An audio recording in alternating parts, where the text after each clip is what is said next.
महाकुंभ इन दिनों सनातन को मानने वालों के लिए आस्था का केंद्र बना हुआ है और इस महाकुंभ में स्नान करने के लिए देश ही नहीं विदेशों से लोगों के आने का क्रम नहीं रुक रहा है। तो वहीं कुछ ऐसे भी लोग हैं जो सनातन की इस आस्था पर बयान देकर सुर्खियां बटोरने में लगे हुए हैं।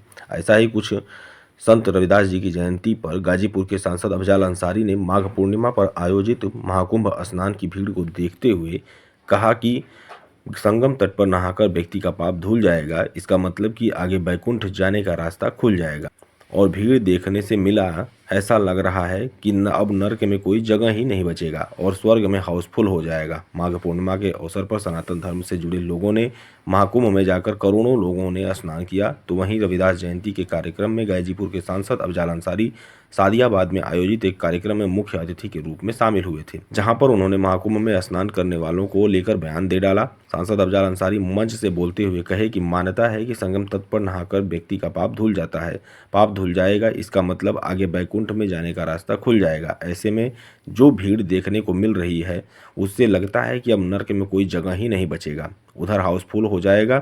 इस दौरान उन्होंने ट्रेनों से यात्रा करने वालों की भारी भीड़ पर बोलते हुए कहे कि ट्रेनों की हालात यह है कि लोग तोड़ रहे हैं शीशा और अंदर औरतें कांप रही हैं, बच्चों को गोद में छुपाकर रो रही हैं, बिलख रही हैं। शीशा तोड़ने वालों और रेलवे स्टेशन पर हंगामा करने वाले लोग हमारे और आपके घर के बच्चे ट्रेनों के शीशे तोड़ रहे हैं। पुलिस वाले भी परेशान हैं और टीटी अपना काला कोट उतार कर झोले में रख दिए हैं, कहीं भीड़ हमारी भी पिटाई ना कर दे। मैंने अपनी आंख से देखा जो ट्रेनों में तोड़फोड़ करने वाले की हैं उनकी उम्र 15 से 20 साल की है। इतनी भीड़ हो गई है कि इन लोगों ने इतना अनुमान नहीं लगा पाया था कि भगदड़ में न जाने कितने लोगों की मौत हो गई, लेकिन सही गिनती आज तक पता नहीं चल पाई। लौट कर जो लोग आ रहे हैं वह मौत का मंजर खुद बयान कर रहे हैं। देखें पवन मिश्रा की गाजीपुर से यह खास खबर। श्रद्धा का ये पर्व, मान्यता है कि संगम तट पे नहा करके व्यक्ति पवित्र हो जाएगा, पाप धुल जाएगा। अगर पाप धुल जाएगा तो इसका मतलब आगे बैकुंठ में जाने का रास्ता खुल जाएगा। तो जो आलम दिखाई दे रहा है उससे तो लग रहा है कि नर्क में तो कोई बचे ही नहीं और उधर हाउसफुल हो जाएगा। ट्रेनों का हाल ये है, तोड़ रहे हैं शीशा, अंदर औरतें कांप रही हैं, बच्चों को गोद में छुपाए हैं, रो रही हैं, बिलख रही हैं। आपके हमारे घर के बच्चे हाथों में ईंटा लेकर के ट्रेन तोड़ रहे हैं, उसके शीशे तोड़ रहे हैं, उसमें घुस रहे हैं। न पुलिस वाले भी असहाय, टीटी साहब, टीसी साहब भी कहीं वर्दी उतार के अपनी काली कोट वाली झोले में रख दिए कि कहीं हमारी भी पिटाई ना हो, और कोई भी खड़ा करके टोकने वाला नहीं है। क्या कर रहे हैं? ऐसी स्थिति क्यों पैदा हो रही है? और मैंने अपनी आंख से देखा, सैकड़ों हजारों की तादाद जो थी वो सब 15-16 साल से लेकर के 20 साल 22 साल, सब नौजवान लड़के। और इस तरह का दीवानगी का आलम, ठीक है कठिनाई हो रही है व्यवस्था में, तो इतनी ज्यादा संख्या हो गई है कि लोग अनुमान नहीं लगा पाए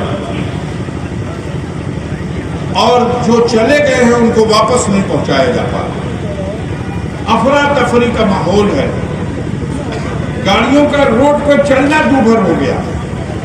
वहां का आलम तो ये है कि आपने सुनाई कचला के मर गए कितने लोग, उसकी सही गिनती आज तक पता नहीं चल सकी। जो लोग वहां से गए लौट के आए हैं वो बता रहे हैं कि अरे भैया गिनला मन का ना रहा, इतना आदमी मर गए। अब सरकार गिन के बता रही कि 25-30 आदमी। तो बड़ी विचित्र स्थिति में है। ये विशाल देश है, दुनिया का सबसे विशाल आबादी के एतबार से जनसंख्या में पराजित कर दिया। अब कई जना सोचे हुई कि मुद्रा में पराजित कर दिया ना, ऐसे तो हम अपने आप को कहते हैं कि हम विश्व के गुरु हो चुके हैं, हम विश्व गुरु हैं, हमने दुनिया में डंका बजा दिया। लेकिन हम ये थोड़ी बताते हैं कि हमारे देश भारत के पासपोर्ट की वैल्यू दुनिया में 85 नंबर पर आ गई, 85वीं 85 नंबर पर दुनिया में। हम ये नहीं बताते हम विश्व गुरु हैं, लेकिन हमारे देश के मुद्रा की कीमत डॉलर के मुकाबले 88 रुपए पे आ गई।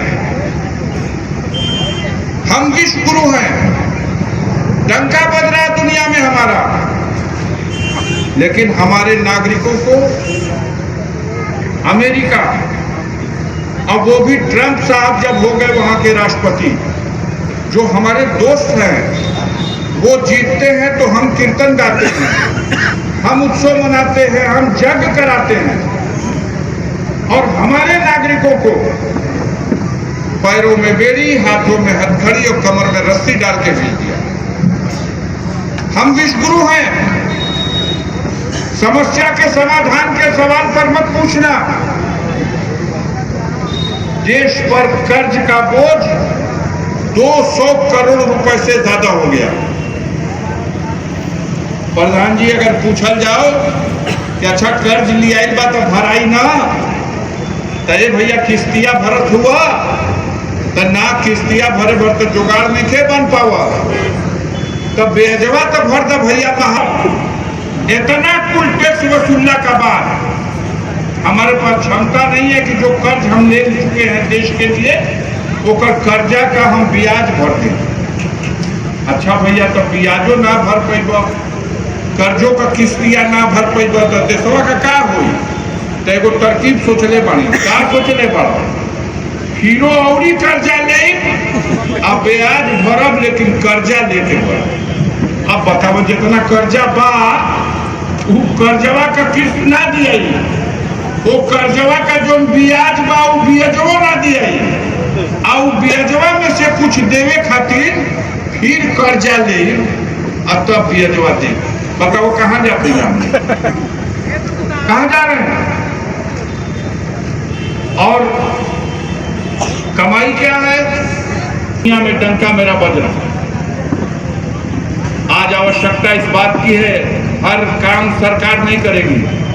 ये भूल जाइए आप कि सरकार आप अपने बच्चों को जो पढ़ा रहे हैं, पहलवा माई बाप भेजन सो स्कूल की जा करके पढ़ ले तो कुछ तो बन जाइबे, अभी भुला जा। अब नौकरी नहीं मिलनी है तो नौकरी वाली शिक्षा ना, तो कम से कम रोजी रोजगार चलावे वाला तो शिक्षा मिलो। और कौनो दुनिया का रोजी रोजगार के चलावे के होई तो अपना चरित्र उत्तम बनाना हो, अपना कैरेक्टर का विकास करो। कुछ भी करोगे, गुरु जी क्या करते हो? कारखाना चलाते हो? गुरु जी क्या कर रहे थे? बोलिए, समाज को दिशा दे गए, दुनिया को दिशा दे गए। एक विचारधारा थी, एक आदर्श कैरेक्टर था, और उस आदर्श कैरेक्टर का वो सत्य था जिसने पाखंडियों को परास्त किया।